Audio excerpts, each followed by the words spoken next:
नहीं तो कई लोग तो ऐसे भी होंगे कि 90 गांव की 90 गांव में रह रहे हैं तो भी भगवान की कथा में नहीं जा पाएंगे। ऐसे भी मिलेंगे आपको हो। और कई ऐसे होंगे कि मालूम पड़े महाराष्ट्र से कोई, कहीं से कोई, छिंदवाड़ा से कोई, दूसरी जगह से, ना जाने कितने कितने लोग आए होंगे इस पावन शिव महापुराण की कथा को श्रवण करने के लिए। और कुछ ऐसे भी होंगे कि अपना भवन, अपना घर, अपना परिवार छूट नहीं रहा होगा तो भगवान के दरवाजे तक पहुंच नहीं पा रहे होंगे। पर जैसे भागवत जी में भगवान कृष्ण ने कहा है रुक्मणी जी से, रुक्मणी जी तो श्रृंगार कर कर जगदम्बा के मंदिर पर पहुंच जा, मैं तुझे लेने के लिए पहुंच जाऊंगा। उसी तरह भगवान कहते हैं कि तुम एक बार मेरे दरवाजे तक पहुंच जाओ, इसके बाद फर्ज मेरा है कि मैं तेरे दरवाजे पर खड़ा मिल जाऊंगा। ये मेरा फर्ज है। तुम एक बार आओ तो सही, तुम एक बार मेरे दरवाजे तक पहुंचो तो, तुम एक बार मेरी चौखट तक आओ तो, तुम एक बार मेरे दरवाजे तक आने का प्रयास तो करो। जब तुम्हारी चित्तवृत्ति में, तुम्हारे मन में, तुम्हारे भावों में ये बात प्रकट हो जाती है कि आपको भगवान के दरवाजे पर जाना है, तो भगवान कैसे भी मार्ग को सुलभ बनाता चले जाता है, मार्ग क्लियर करते चले जाता है।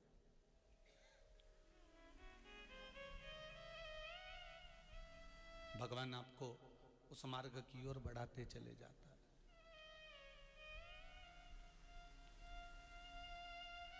महाराज एक बात पहले खरगोन की कथा में भी कही, इंदौर की कथा में भी कही, आज 90 गांव की कथा में भी कह रहे हैं कि मान लो अगर कोई मार्ग हमको सूझे ना, कोई मार्ग हमको अगर समझ में नहीं आए, हमको कोई राह मिल ना पाए, तो प्रयास करिए कि आप शंकर भगवान के मंदिर का मार्ग पकड़ लो, शिव के दरवाजे का मार्ग पकड़ लो।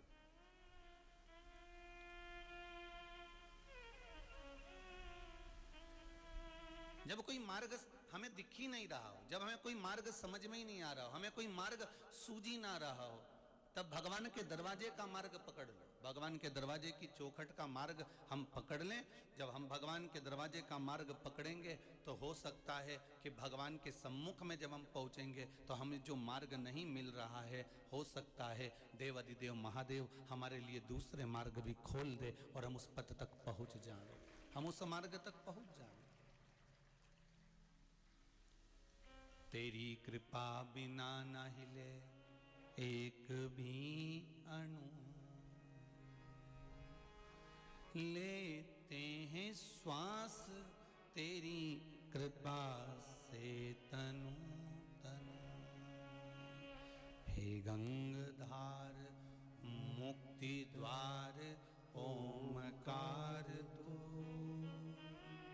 ओमकार तू। आयो शरण तिहारी शंभु तारे तारे तू। जब कोई मार्ग ना सूझे, जब हमें कोई मार्ग दिख ही ना रहा हो, जब हमें कोई मार्ग नजर ना आ रहा हो, जब हमें कोई मार्ग सूझ ना रहा हो, तब उस परमात्मा के मार्ग पर चलो।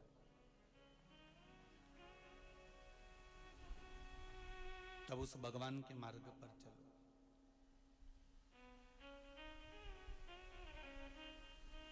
महाराज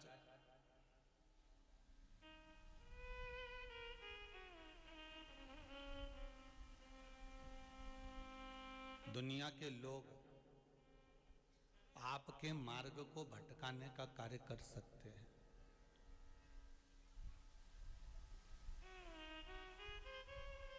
दुनिया के लोग आपके मार्ग को भटकाने का काम कर सकते हैं, पर मेरा देव अधिदेव महादेव और एक मेरा जीवन में मेरा राम, मेरा कृष्ण, मेरा शिव, मेरा देवता और सतगुरु और माता पिता, सतगुरु और माता पिता और मेरा देव अधिदेव महादेव कभी आपके मार्ग को नहीं भटकाएगा, वो कभी नहीं भटका सकता। वो आपका मार्ग सुलभ रखता है। वो आपको भटकने नहीं देता कि आपको इस मार्ग से हटना है या इस मार्ग से जाना है। आप अगर परमात्मा के मार्ग को पकड़े हुए हो, आप अगर भगवान के मार्ग को पकड़े हुए हो, आप सतमार्ग को पकड़े हुए हो, तो परमात्मा, हाँ हो सकता है कि थोड़ा अच्छे लोगों की भगवान परीक्षा जरा ज्यादा लेता है। अच्छे से सुन लेना रे नवे गांव वालों, बहुत अच्छे से सुन लो। अच्छे लोगों की परीक्षा भगवान थोड़ी ज्यादा लेता है, पर परीक्षा ज्यादा लेता है, पर साथ पूरा पूरा देता है, ये पक्का है। वो परीक्षा ज्यादा लेता है पर साथ पूरा पूरा देता है।